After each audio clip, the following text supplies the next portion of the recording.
9h10 à Tel Aviv, vous êtes sur I24, merci de nous être fidèles. Nous sommes avec Laurent Hatchouel, bonjour. Laurent, notre économiste, et on va justement ouvrir une page éco dans cette édition avec l'Iran. L'Iran qui entend finaliser dans les prochains jours un accord pour acheter 40 avions au groupe français franco-italien ATR, numéro 1 mondial des avions régionaux à turbopropulseur. Ça intervient, cette annonce, après celle des 118 Airbus qui seront livrés dans les 4 prochaines années.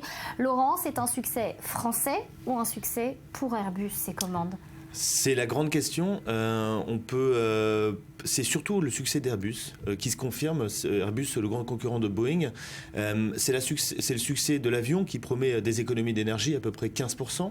C'est aussi le succès commercial mené par son leader, son directeur commercial américain, le truculent John Leahy, qui a mis en place une stratégie qui mise sur le long terme. Il avait mis en place cette stratégie avec EasyJet. Il a misé sur la compagnie EasyJet, donc il a donné des rabais importants lors des premiers contrats. Il a leadé ces négociations. Il a remporté au nez de Boeing ce contrat en misant, une fois de plus, on pense que l'Iran va avoir besoin de beaucoup plus il doit renouveler toute sa flotte aérienne. Ils vont avoir besoin de beaucoup plus. Donc, ils ont accordé des gros rabais pour les premiers contrats en échange de promesses que l'Iran va continuer d'acheter des Airbus. Donc on va avoir des contrats Airbus qui vont se renouveler dans les prochaines années avec l'Iran. Voilà, un succès pour Airbus. Donc on va parler à présent d'un salon qui se tient en ce moment même. Machine à lifter, injection de produits tonifiants, prothèses. Le marché mondial de la chirurgie esthétique est en pleine expansion. Son chiffre d'affaires annuel, tenez-vous bien, 7,5 milliards d'euros. En croissance donc, Laurent, de 8,5% en 2015. Plus d'1 million de Français y ont déjà eu recours. C'est un marché super florissant. C'est un marché super florissant qui en plus profite des nouvelles technologies parce qu'il y a énormément de blogs, de sites internet. Ils se sont modernisés tout de suite. Le business anti-âge, ça va un peu de pair avec la société de consommation qui veut que tout le monde soit beau, tout le monde soit jeune, tout le monde soit en forme.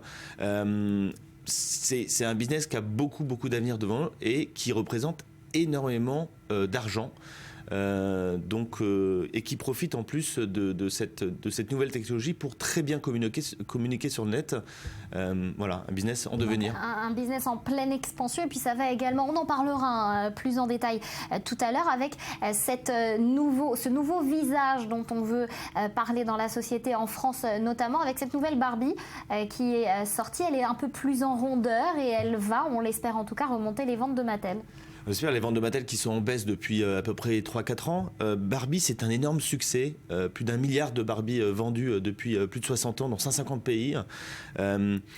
C'est intéressant parce que c'est un jouet traditionnel qui lui aussi fait face un peu à la montée des jouets nouvelles technologiques et notamment de l'iPad, des jeux sur iPad.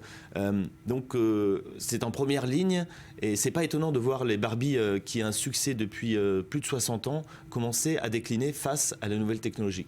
Et à s'adapter au goût du jour. C'est Julia Galancia qui viendra nous en parler dans quelques instants.